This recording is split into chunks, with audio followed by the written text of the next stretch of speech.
요즘같이 더운 날 진료실 문이 열리면 가장 먼저 들어오는 건 무더위에 지친 어르신들의 기운 없는 표정입니다. 얼마 전 83세 할아버지 한 분이 진료실에 앉으셨습니다. 말수가 적은 분이었는데 그날은 유독 한숨이 깊었습니다. 이호연 박사님, 요즘은 밥맛이 하나도 없어요. 아들놈이 여름이라고 비싼 보약을 사줬는데 그거 먹어도 몸이 그냥 처지고 잠만 옵디다. 그 말씀에 저는 조용히 물었습니다. 혹시 요즘 식사는 어떻게 드시나요? 그분은 고개를 떨구며 말씀하셨어요. 밥은 잘 안 넘어가요. 국에 말아서 겨우 몇 숟갈 그냥 약에만 의지하고 있죠. 그때 제가 드린 말씀이 오늘 이 방송의 시작입니다. 할아버지, 약보다 무서운 건 모르는 것입니다. 몸이 필요로 하는 진짜 보약은 생각보다 가까운 데 있습니다. 지금 드시는 식사 그 자체가 바로 약이 될 수 있습니다. 여름철 많은 분들이 보약을 찾습니다. 더위에 땀은 많이 나고 기운은 없고 입맛도 떨어지니 어디선가 들은 좋다는 약 하나라도 더 먹고 싶어지는 게 인지상정입니다. 하지만 노년의 몸은 예전 같지 않습니다. 대사 능력도 떨어지고 간과 신장의 해독력도 약해졌기 때문에 아무리 좋은 약도 내 몸에 맞지 않으면 독이 될 수 있어요. 특히 여름철은 몸 안의 수분이 빠르고 쉽게 빠져나가고 소화 기능은 느려지는 계절입니다. 이럴 때일수록 중요한 건 무엇을 더 먹느냐가 아니라 무엇을 잘 먹느냐입니다. 그래서 저는 오늘 모약보다 더 좋은 5가지 장수 식품을 소개해드리려 합니다. 제 진료실에 오시는 어르신들 중 실제로 이 5가지만 꾸준히 드신 분들은 기력도 덜 빠지고 병원 오는 횟수도 눈에 띄게 줄었습니다. 물론 약이 필요할 때도 있습니다. 하지만 약은 보조일 뿐이고 우리 몸을 실제로 만드는 건 매일매일 입에 넣는 음식 한 숟갈입니다. 그리고 여기서 제가 꼭 드리고 싶은 말씀이 하나 있어요. 음식은 단지 몸을 위한 것이 아닙니다. 좋은 음식을 스스로 챙겨 먹는다는 건 마음을 돌보는 행위이기도 합니다. 나는 아직 나를 돌볼 수 있다는 자존감, 나를 소중히 여기겠다는 실천이죠. 노후가 외롭고 불안하다고 느껴지신다면 그건 누군가의 관심보다 스스로에게 보내는 손길이 부족했기 때문일 수도 있습니다. 오늘 소개해드릴 5가지 음식은 당장 병을 고치진 않아도 천천히 몸을 살리고 조용히 마음을 다독이는 힘을 줍니다. 약보다 좋은 식품, 돈 들이지 않고도 챙길 수 있는 지혜. 이제부터 하나씩 차분히 나눠드리겠습니다. 귀 기울여 들어주시면 여러분 삶에 꼭 도움이 될 거라 믿습니다. 제 진료실에 자주 오시는 79세 김순자 할머니가 계십니다. 작은 키에 야위신 몸, 조심스럽게 문을 여시고는 늘 말씀하세요. 박사님, 저는 고기는 잘 못 먹겠어요. 먹고 나면 속이 더부룩하고 체하는 것 같아서요. 그래서 제가 늘 권해드리는 게 있습니다. 할머니, 고기 대신 두부를 드셔보세요. 고기보다 소화도 잘 되고 몸도 훨씬 가볍게 받아들일 겁니다. 사실 두부는 노년기에 꼭 필요한 영양을 조용히 그러나 확실하게 채워주는 식품입니다. 고기처럼 단백질이 풍부하지만 기름지지 않고 부담이 덜하죠. 노인분들 중엔 이미 혈압, 콜레스테롤, 간 수치가 높은 분들이 많습니다. 이런 분들께 기름진 고기 대신 두부는 심장도, 혈관도, 위장도 모두 안심하고 받아들일 수 있는 음식입니다. 우리가 보통 근육하면 헬스장에서 운동하는 젊은이를 떠올리지만 노년기에야말로 근육이 가장 중요한 시기입니다. 근육이 줄어들면 낙상 위험이 높아지고 움직임이 줄면 면역력도 떨어집니다. 그런데 근육은 단백질에서 비롯되고 두부는 그 중요한 단백질을 부담 없이 공급해주는 고마운 식재료입니다. 어떤 분들은 이렇게 물으시죠. 박사님, 두부는 맛도 없고 금방 물려요. 매일 먹기엔 너무 밍밍하지 않나요? 그럴 땐 저는 이렇게 말씀드립니다. 두부는 요리하기 나름이에요. 찌개에 넣고 구워서 간장에 찍어 드시고 심지어 으깨어 나물 무침에 넣어도 아주 좋습니다. 두부는 씹는 감각도 부드럽고 위에 부담도 없기 때문에 입맛 없는 여름철 더없이 좋은 보양식이자 마음까지 편하게 해주는 식사입니다. 그리고 제가 드리고 싶은 가장 중요한 말씀은 두부를 드시는 그 마음가짐입니다. 누군가 챙겨줘서 먹는 것이 아니라 내가 나를 위해 고르고 준비하고 입에 넣는 그 과정. 그게 바로 건강의 시작입니다. 김순자 할머니는 요즘 두부를 냉장고에 떨어뜨리지 않으신다고 합니다.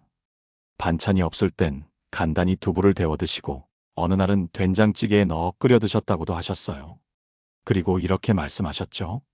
박사님, 이상하게 요즘은 속이 편하고 조금씩 기운이 도는 것 같아요. 그렇습니다. 보약은 특별한 게 아닙니다. 몸이 받는 걸 먹는 것이고 나를 위한 식사가 매일 쌓여. 그게 바로 장수의 길이 됩니다. 오늘 저녁 냉장고에 두부 한 모 사두시는 건 어떨까요? 고기를 줄이기 어려우셨던 분들, 입맛이 없어서 식사가 줄어들고 계신 분들께 두부는 조용한 회복의 시작이 되어줄 겁니다. 진료실에 들어오자마자 다리를 주무르던 82세 박정배 어르신 조용히 앉으셔서는 이렇게 말씀하셨어요. 박사님, 여름만 되면 다리가 퉁퉁 부어요. 밤엔 다리가 묵직해서 잠도 안 오고 신발도 아침보다 저녁에 훨씬 꽉 낍니다. 이런 증상 낯설지 않으시죠? 노년기에 흔히 나타나는 수분대사 이상, 즉 부종입니다. 우리 몸은 나이가 들수록 신장 기능이 떨어지고 몸속 수분을 조절하는 능력도 줄어듭니다. 그 결과 마신 물은 잘 빠져나가지 못하고 팔, 다리, 얼굴에 자꾸만 고이게 되죠. 그런데 여기서 많은 분들이 착각하시는 게 하나 있습니다. 물이 고이니까 물을 덜 마셔야지. 하지만 아닙니다. 문제는 물이 아니라 나트륨과 노폐물입니다. 몸 안에 찌꺼기가 쌓여 순환이 막히면 물을 아무리 줄여도 부종은 개선되지 않아요. 이럴 때 꼭 챙겨 드셔야 할 식품이 있습니다. 바로 오이입니다. 오이는 95% 이상이 수분으로 이루어져 있고 자연스러운 이뇨작용을 도와주는 대표적인 식품입니다. 몸에 무리를 주지 않으면서 부드럽게 천천히 불필요한 나트륨과 노폐물을 몸 밖으로 배출해줍니다. 특히 칼륨이 풍부해서 혈압 조절에도 도움이 되고 무더운 날씨로 인한 탈수 예방에도 탁월합니다. 제 환자 중 한 분은 매일 아침 식사 전 오이 한 조각을 꼭 챙겨 드셨습니다. 그분은 저에게 이렇게 말씀하셨어요. 다른 건 몰라도 오이 하나 먹으면 속이 먼저 시원해져요. 오이는 단지 시원한 식감만이 아니라 위장에도 자극이 적고 입맛이 없을 때도 부담 없이 드실 수 있습니다. 특히 여름철 오이 무침 한 접시나 살얼음 동동 띄운 오이 냉국 한 그릇은 덥고 지친 속을 달래주는 최고의 보양식이 될 수 있죠. 간혹 오이는 찬 성질이라 안 좋지 않나요? 하시는 분들도 계십니다. 맞습니다. 체질에 따라 찬 음식을 과하게 먹으면 탈이 날 수 있죠. 하지만 여름철 몸속 열이 과도하게 쌓여 오히려 지치고 기력이 떨어지는 분들에겐 오이처럼 열을 내려주는 음식이 꼭 필요합니다. 무엇보다 중요한 건 내 몸의 반응을 보며 적절히 조절하는 겁니다. 그리고 한 가지 더, 오이를 씹는 그 소리와 감각이 노년기 우울과 불안을 누그러뜨리는데 도움을 줄 수 있다는 연구 결과도 있습니다. 단단한 음식을 씹는 행위 자체가 뇌의 감각신경을 자극해 기분을 안정시키고 무기력감을 줄이는 데 도움을 준다는 것이죠. 그러니 오이 한 조각을 입에 넣으며 그 시원함과 아삭함을 느끼는 것만으로도 몸과 마음 모두에 좋은 일이 되는 겁니다. 오늘 저녁 식탁에 작은 오이 하나라도 올려보시면 어떨까요? 그게 바로 여러분 몸을 위한 가장 자연스럽고 쉬운 해독의 시작입니다. 박사님, 밤에 자꾸 깨요. 별일이 없어도 불안하고 새벽이면 괜히 눈물이 나요. 이런 말씀 여러분도 혹시 한 번쯤은 하신 적 있으신가요? 며칠 전 진료실에 다녀가신 78세 김옥자 어르신께서 하신 말씀입니다. 이야기를 나누다 보니 가끔은 내가 왜 이렇게 외로운가 싶어져요. 라는 말 끝에 잠시 눈시울이 붉어지셨죠. 노년이 되면 몸이 아픈 것보다 마음이 허전하고 지치는 것이 더 고통스럽습니다. 그런데 그런 마음도 식사를 통해 조금씩 회복될 수 있다는 사실 알고 계셨나요? 제가 김옥자 어르신께 드린 처방은 간단했습니다. 어머님, 내일 아침에 바나나 반 개만 드셔보세요. 특별한 약은 아니지만 이게 은근히 기분을 달래줍니다. 그 말을 듣고 의아해 하셨죠? 그게 뭐라고요, 박사님? 그냥 과일 아니에요? 하지만 그 후 김 어르신은 요즘 아침이 조금은 가벼워요.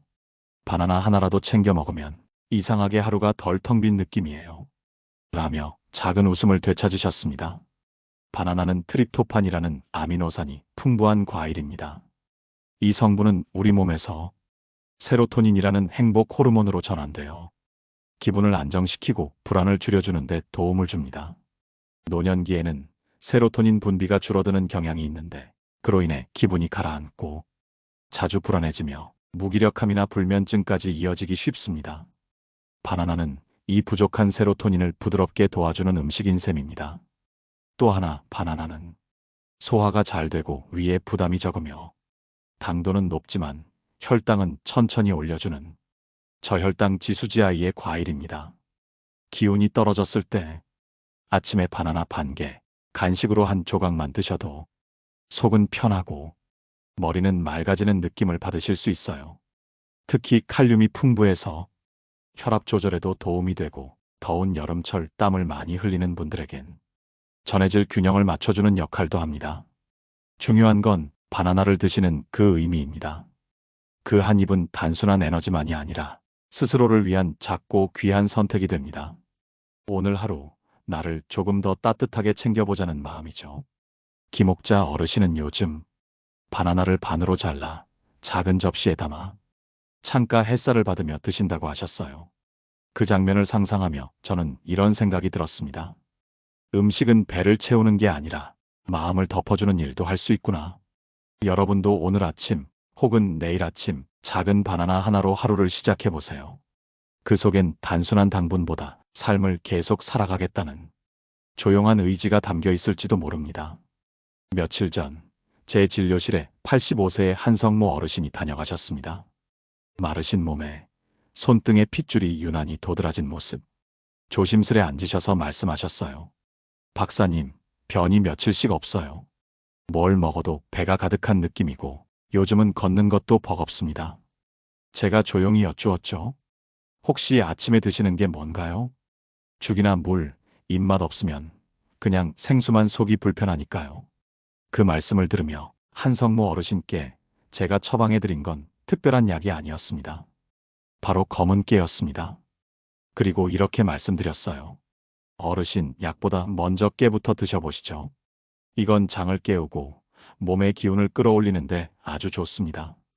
검은 깨는 우리 몸에 필요한 불포화 지방산, 식이섬유, 미네랄이 풍부한 식품입니다. 특히 노년기의 장 기능 저하와 기력 부족에 효과적인 자연의 선물이라 해도 과하지 않아요. 가장 눈에 띄는 효능은 변비 해소와 장 기능 회복입니다.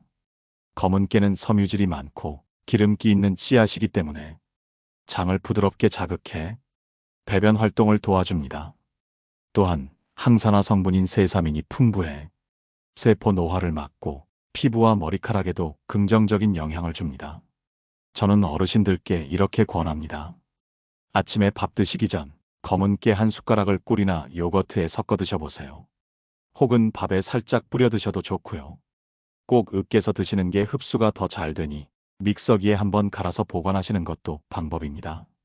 한성모 어르신은 그 뒤로 아침마다 검은 깨를 드시고 나서 화장실 가는 게 편해졌고 몸이 살짝 덜 무겁습니다. 라는 말씀을 전해주셨습니다. 이 작은 씨앗 하나가 노년의 삶을 얼마나 부드럽게 바꿔줄 수 있는지 저는 매일 진료실에서 체감합니다. 무엇보다 중요한 건 나를 살피는 태도입니다. 검은 깨를 한 숟가락 떠서 입에 넣는 그 순간 우리는 스스로에게 이렇게 말할 수 있습니다. 오늘도 나는 나를 위해 뭔가를 했다. 그것은 작고도 강한 마음의 회복입니다. 젊을 땐 큰일을 해내는 게 중요했다면 노년엔 작은 것을 꾸준히 하는 것이 진짜 건강입니다. 여러분도 오늘부터 검은 깨 한 숟가락으로 기운을 조금씩 되찾아 보세요. 약보다 깊은 회복은 이런 일상에서 시작됩니다. 박사님, 몸이 전체적으로 불편해요. 어디가 아프다기보단 그냥 전체적으로 불이 난 것 같달까요? 며칠 전 81세의 윤희숙 어르신이 제 진료실에서 하신 말씀이었습니다. 고개를 끄덕이며 저는 이렇게 답했습니다. 그 느낌 아주 정확하십니다. 몸속 여기저기 염증이 쌓이면 겉으론 멀쩡해 보여도 속은 불덩이처럼 과열됩니다. 그럴 땐 약보다 먼저 들기름을 식탁 위에 올려보세요. 많은 분들이 기름하면 몸에 안 좋다는 생각부터 떠올리시죠? 하지만 들기름은 다릅니다.